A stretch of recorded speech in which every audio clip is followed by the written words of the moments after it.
recovery, and its vaccines. I welcome the recent steps taken within the World Trade Organization. This will enable us to expand vaccines for all. I started a campaign in New York, which is called Vaccines for All, seeing that the danger is going to face us in the future. This was in November that I started the campaign. And this is critical now at this moment. Only 0.3% of all vaccines have been given to low-income countries. None of us is safe until everyone is safe. So countries must refrain from stockpiling all the vaccines for themselves, while many other countries in other parts of the world suffer and don't have any access to vaccines. We must look at the forest, not only at the trees. If the forest is burning, it doesn't matter if you have a nice flower garden and you give water to it. The fire will come to your garden and destroy your flowers as well. Widespread vaccination uptake will maximize the impact of the unprecedented fiscal injection into health services and social supports the government of Pakistan undertook last year. I commend also what the Pakistani government has done until now. I was here in August last year before taking office as the President of the General Assembly. Even that time, comparatively, Pakistan was in good situation. And today, again, comparatively, the measures taken by the government is giving results. Of course, nothing is giving us a zero result. We don't have any incidents at all. But I think at this stage, whatever we can do to lower down the numbers and save our people is the important thing.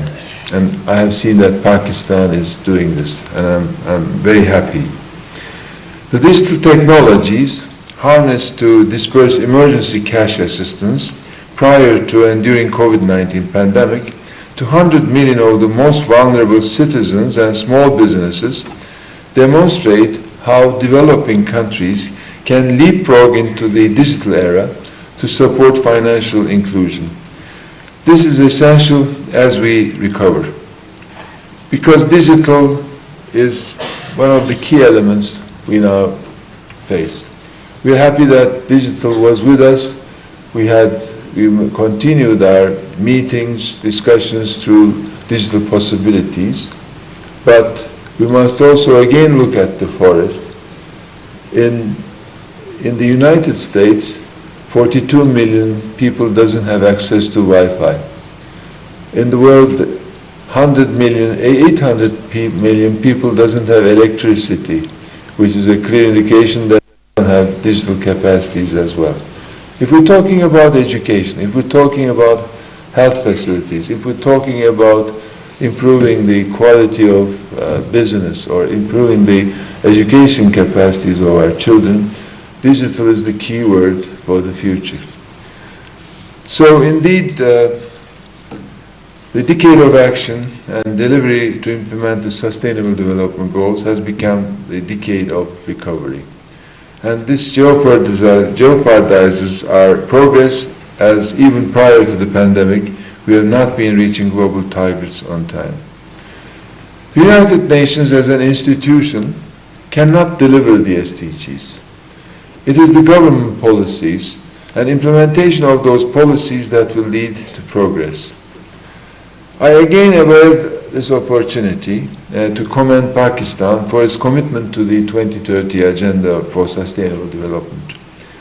The political will and leadership of the Pakistani government on the establishment of parliamentary task forces on SDG implementation and its integration in Pakistani's Vision 2025 has been critical in translating the SDGs from policy to action.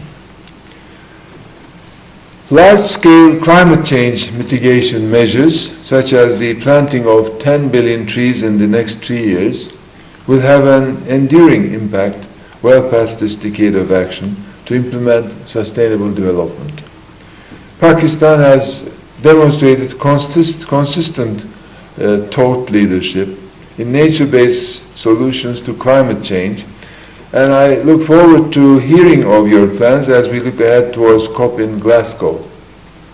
Indeed, we have a very good coincidence that the three Rio Conventions present a historic opportunity to galvanize synergies across the climate, biodiversity and desertification, land degradation and drought agendas. I trust that Pakistan will engage in the upcoming high-level dialogue on desertification, land degradation and drought, which was postponed in light of the situation in Gaza, but it will take place in June. And we will be very happy to have representation from Islamabad in New York as well. Of course, planetary health is but one aspect of sustainable development, where Pakistan is making gains towards the targets of the Sustainable Development Goals. I recently convened the high-level thematic debate on digital cooperation and connectivity. The debate also highlighted the Digital Cooperation Organization, of which Pakistan was a founding member.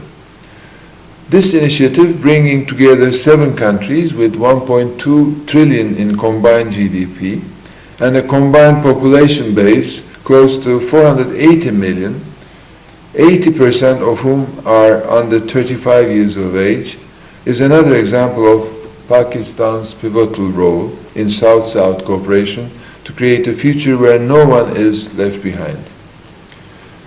Excellencies, distinguished ladies and gentlemen, Pakistan is ably represented in New York by His Excellency Minur Akram, Ambassador and Permanent Representative of Pakistan to the United Nations, but also the President of the Economic and Social Council for its 76th session. We have continuously worked and coordinated towards maintaining the ongoing cooperation between the two organs, the General Assembly and the ECOSOC, in order to enhance coherence and synergies across their respective works for the session. This has been most evident in sustainable development issues relating to infrastructure, countries in special situations, least developed countries, landlocked developing countries, and small island developing states, desertification, land degradation and drought, and financing for development. Ambassador Akram has consistently highlighted the necessity for private sector engagement on financing and the urgent response required for countries in significant debt distress. Pakistan is demonstrating leadership at the highest levels of multilateralism as one of the 5 heads of the principal organs of the United Nations.